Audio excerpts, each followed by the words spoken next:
Greetings. Take two. First take. I made a bit of a cock up. Okay, take two. A quick Hegel, not a joke, it's a short story. So Hegel, basically, when he proposed to his wife in a letter, he said, "Darling, our spiritual life is just beginning. Don't worry about all that physical stuff, because that will be consumed in flames of spiritual passion." I think that meant after marriage, there ain't going to be a lot of bedroom action. That's what I think. I read that today. So I just thought I'd drop that in there. Okay, so today in our world tour of phenomenology of spirit, we've reached Immanuel Kant. Now, he's the gold standard of dead white guys in modern philosophy. So in this and the next few videos, we approach the end of the section on spirit, from paragraph 596 up to paragraph 671. So we are nearly getting to the end. So this section goes to 632, the moral worldview. And Hegel says, the ethical world showed the merely departed spirit in it, the singular self, to be its destiny and its truth. So the idea of a singular self, the modern individual, or modern individuality, as we understand it, in Western societies, that is, that was shaped by Kant. Maybe even invented by Kant. So the ego, the self, capitalist man, the voice in your head, or the person in your brain who drives you around, like in that cartoon, the numbskulls from the Beano or the Dandy or the Beezer, an old British cartoon. That's what the self is, in modern terms, how we know it. So this section of phenomenology examines the ideas of Immanuel Kant and how Hegel criticised them, along with my own very poor take on this. So this and the next few videos, we're going to look at these criticisms of Kant and Kant's ideas. So let me say, because this is the bit we're up to in phenomenology, we're up to this bit where he mentions it. I didn't make it up. Hegel actually talked about Kant. So this and the next few videos, we're going to look at it. And let me say, first of all, that Kant believed the will to be a coherent whole. It's singular, it's pristine, the will's just there by itself. And in a previous video, I think it was called What is the Self? If you look back on my videos, you can look back to where I took issue with this video. With this concept of the self as singular. Because what we think of the self is actually complex and it's not singular. So on that one, I think Kant's just basically wrong. But most subsequent radical philosophers tried to go beyond Kant and his critical philosophy. Or some of them tried to return to religion. But Kant didn't think that his was the last word in philosophy, but in his final meaningful philosophical message before Alzheimer's took him, and it was a really tragic end, Kant's end. His mind went a few years before he went. He basically advised philosophers that he'd already said everything that could be said in relation to metaphysics, and metaphysics basically means first philosophical principles, first principles. Factoid here, Immanuel Kant had a Scottish name, so he changed the spelling from a Kant with a C to Kant with a K. So he had the same surname as Brian Kant. He was a British children's entertainer from Play Away. And if you're British and you're watching this and you know Play Away and you're old, or just Google it, it's a brilliant programme. Jeremy Irons appeared in it. And the tune goes, P-L-A-Y, play away, way, away, play, way, play. Not Immanuel Kant, Brian Kant. Kant's most famous and important idea was the categorical imperative. And in this section of phenomenology, Hegel criticises Kant's postulates. We're going to come to them, what these postulates are. They're not like piles or anything. But first off, let's define basic Kant. So Kant is a, long word, deontologist. So he thinks that we should be able to say an action is right or wrong based on basic a priori moral principles rather than the consequence of the actions. So the principle, what I mean by a priori, so if someone says, look son, never kill an individual or never kill a person, an innocent person, that's an example of deontology. Not because not killing innocents, is a sort of commandment. It comes before, it's not, you don't work that out. That's something that someone's told you before that. So the principle comes first and it's non-negotiable. So another example would be never lie. So deontology is therefore absolute. There's no cop-outs. So the Ten Commandments also, that's a really good example of deontological ethics. So this is a contradiction. So if you live in, say, Russia or a police state, and the secret police come to your house and they ask for the whereabouts of your anti-dictator friends, you, if you're a deontologist, have a duty to tell them where they are. Well, if you're a Kantian deontologist, so you've got to say where they are, if they're hiding in the basement, even if they're innocent, even if they're freedom fighters, and even if this means that they're going to be killed. And Kant used, I'm not making this example up, because Kant used this very example. He used this example of, you've got to turn your mates in if the police come. Anyway, first one, a categorical imperative, doing the right thing. Therefore, it's an unconditional obligation in every situation. Moreover, we do the right thing for its own sake, and we do it because following the categorical imperative, it's the rational thing to do, and it's inherently good. So that's what Kant wanted us all to do. Actually, Charlton Heston, or Moses in the Ten Commandments, he wanted to do the same thing. He wanted us to follow the Ten Commandments 3,000 years before that. So, and Kant wanted us to follow the categorical imperative. So maybe Kant was inadvertently taking us back to the same place as the authors of the New Testament. Probably not. But some of what Kant is asking us to do looks and feels totally ridiculous on the surface, like the example I just used about turning your mates in. I'll give you another example. So if you've got, this is a more down-to-earth modern example. So if you have got a disability and 6 days out of 7, you can barely get out of bed, you're so tired or you're so ill, and your mobility is so restricted. But on the day that you've got your appointment with the benefits office, or the benefits officer, it's the one day in the week where you actually feel just about okay. And when the benefits assessment officer asks you how you're feeling, and now remember, your benefits depend on the outcome of the interview. And if you follow the categorical imperative, you have to say that you feel fine. And as a result, the chances are that you'll wrongly lose your benefits, because that's not the way they should work. But you have a duty to say, because the benefits officer will interpret how you're feeling on the day. And I know we all know, many of us know this personally as well, because that's happened to, probably everyone knows someone that's happened to. And that just can't be right. Don't care what anyone comes out with, that's just wrong, isn't it? So before we rip into Kant, though, of course, though, we need to look at the other side of the equation, consequentialism. Okay, so I don't want to turn this into a big philosophical, you know, sort of he said, she on the one hand, on the other hand, but I just want to give the other side quickly. So this is an extreme version of consequentialism. So what is consequentialism? So whatever our actions are or intentions are, that's not what makes them good.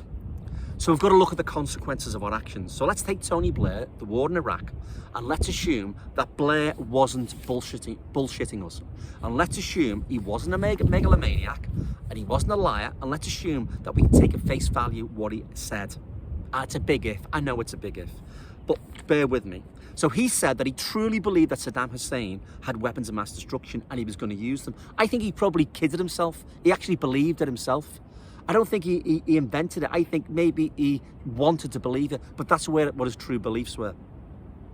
So even if what he said was true, I mean, he believed it was true, and even if he had a pure soul, and even if he said it was true, if it's pure, his intentions are right, he honestly believed what a few people told him to believe. The fact that millions of people died as a consequence of his actions, this is what consequentialists basically see, that trumps honestly held belief. So no matter how sincere Blair was, because of the horrible consequences of his actions, this could never make his actions right. So it's not about having a pure will or a noble intention or I just want to do the right thing, all that stuff. The problem arises if we are hard consequentialists. If only consequences matter, you could kill an innocent person if we knew it would save many more lives. So a classic example, again, it's like a philosophy textbook thing. If it'd be justifiable to, in order to save millions of people, to travel back in time and kill baby Hitler or Hitler's mum, or something like that. So that's like an extreme example.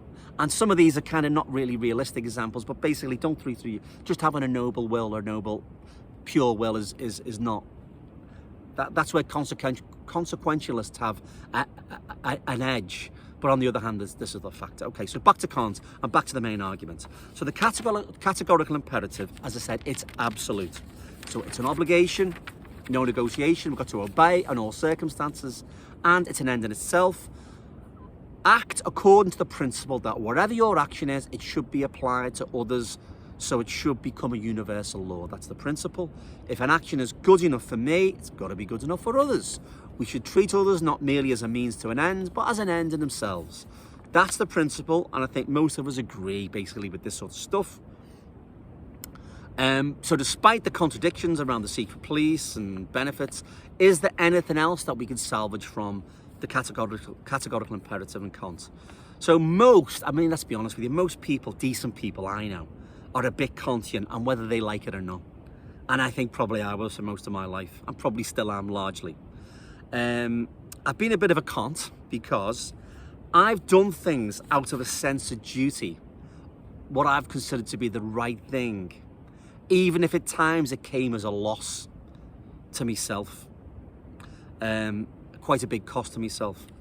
It might have made me feel virtuous and good about myself, but I did it really out of a sense of duty.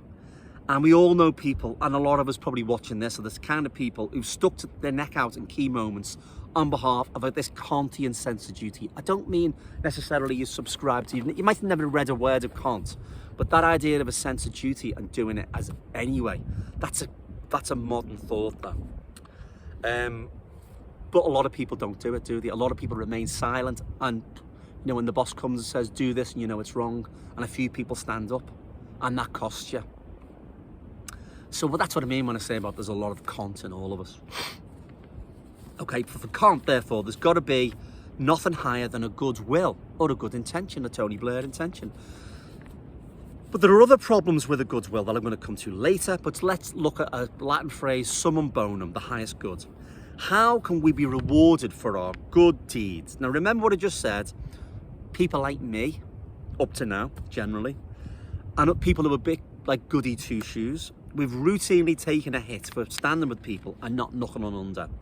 Okay, and I think I can honestly say I think I've done that probably more than most. So there's me bigging myself up. I'm just telling you now, this is not on me notes. So, but loads of people do stuff like that. Okay.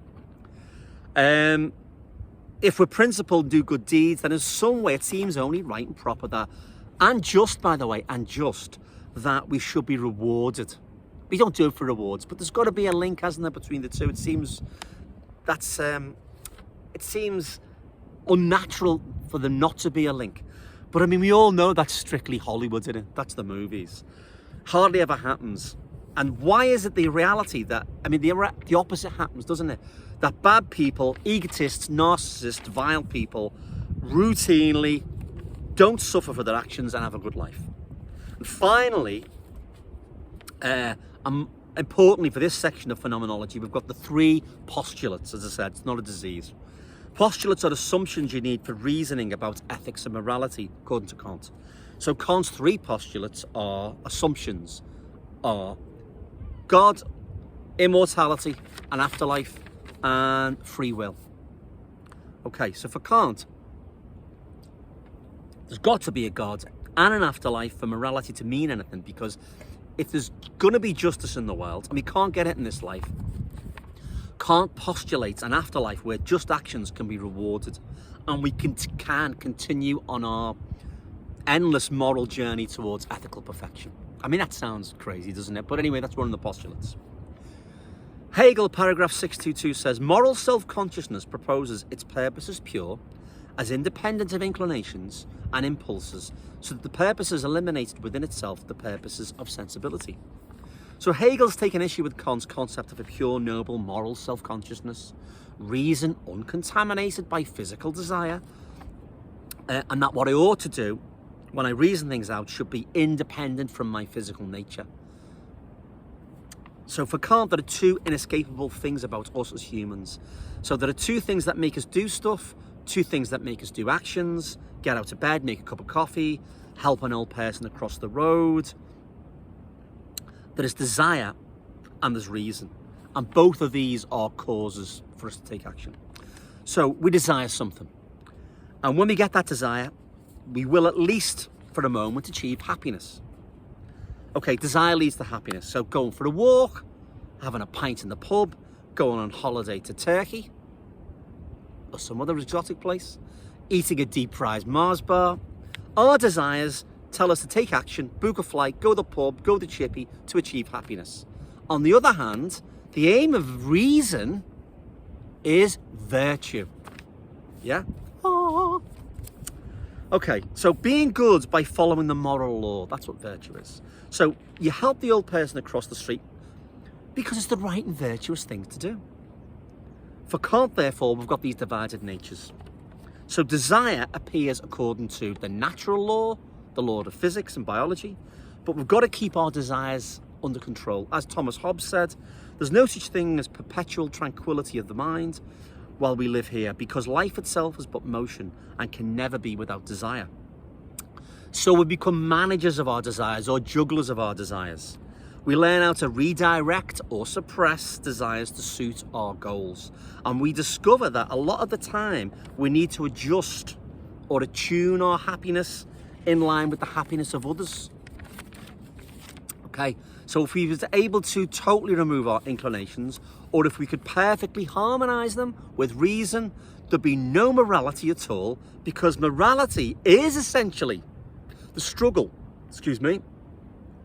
morality is the struggle between inclinations and rationality. That's what morality is. It's the battle between reason and nature.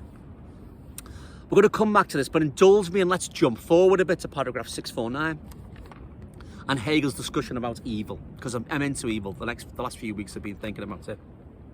So Kant and Hegel thought that we have the capacity for something called radical evil. And radical evil in philosophy, in idealism, it's not about rape and murder. It means that humans are born, created or designed in such a way as to prefer the non-moral option. I am trying to make it as simple as possible. So there might be some other sophisticated qualifications, but just bear with me. Kant, as I said, thought the temptations of natural desires are powerful, and consequently the concept of ought, you ought, that underpins all morality. You ought to help others, you ought not to kill people, you ought not to steal. That's what morality is. We're tempted to act upon our selfish desires for happiness because humans, by their nature, look for happiness. Nothing wrong with that. But unless, of course, by the way, unless you're Ingmar Bergman, he doesn't look for happiness, or Ken Loach, you watch one of those films, and naturally you look for misery there, don't you? Actually, I enjoy being miserable. The first thing I do when I get into work is to complain. It's great, but actually even complaining is a search for happiness. We want to share our misery because it makes us feel better, in the same way that Ingmar Bergman wanted to make pathologically miserable films to externalize his depression, and he wanted to find pleasure by making himself feel better, even at the expense of making us all feel miserable, if you can manage to watch a whole Bergman film. Okay, even masochists, by the way, they feel better after being beaten up or whipped or whatever. Masoch, the fellow who invented masochism, apparently he paid for his wife and her fella to get he's married, right, to travel first class while he travelled third class, but he got a kick out of it. So he was trying to seek pleasure in whatever way. So they get pleasure in pain, basically. Some people do, but most of us get pleasure in, having a laugh. Okay, so whatever way it falls, humans have wants, and they look for these wants to be satisfied in some way. And Kant also says that human desires are not the same as animal desires, by the way. So we've got to be a little bit careful. So the power to choose the human will is called Willkür, and it's influenced, but not completely determined by our impulses, by our animal self. Yeah, it's not completely. So there's a slight interesting twist on this. Kant said that all humans are evil by nature, but the origin of evil doesn't come from the powerful pull of our natural impulses.